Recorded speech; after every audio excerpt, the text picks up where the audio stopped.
হত্যার আগের রাতে একটি রিসোর্টে সাভারের রিসোর্টে তার অবস্থান নিয়েছিল। সেখানে আমরা সিসি ক্যামেরার ফুটেজে স্পষ্ট দেখেছি ফয়সাল করিম, তার সাথে আলমগীর এবং তার ফয়সাল করিমের বান্ধবী মারিয়া, সাথে আরো একজন মেয়ে ছিলেন এবং বলা হচ্ছে যে সেখানে তারা পরিকল্পনা করেছে বা কোনো একটা এই বিষয়ে কোনো না, ওই বান্ধবীকে চাষির হত্যা করেছে আরেকটা মেয়ে ওর ছিল ছোট বোন মাইনুর তার সঙ্গে গিয়েছিল, ওই বান্ধবীর ছোট বোন। এটা আমরা এটা আদালতে গিয়েছে, বিচার কার্য শুরু হলে পরবর্তী কার্যক্রম অবশ্যই গ্রহণ করা হবে। আইনগত যে ব্যবস্থা আছে সমস্ত ব্যবস্থা নেওয়া হবে।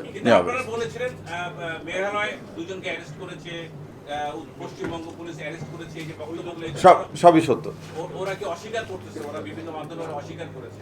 এখন এটি তো আমরা একটা রাষ্ট্রের ইয়ে নিয়ে আমরা বলতে চাচ্ছি না। আমরা আমাদের তদন্তে যেটুকু পেয়েছি সেটুকু নিয়ে আমরা আর এটা আমরা জানতে পেরেছি। এটা তো স্যার আগে বলে গেছে। জি, এই যে যেই কাউন্সিলর কথা বললেন, সে হাদিকে কেন মারতে বলছে ফয়সালকে, বা ফয়সাল কেন মারছে তাকে? বললাম তো যে না, রাজনীতি কি আছে বলছি না, যে রাজনৈতিক দ্বন্দ্বটা আছে। এই তো বললাম তো আপনাকে, বললাম না যে ফয়সাল একটা কি বলে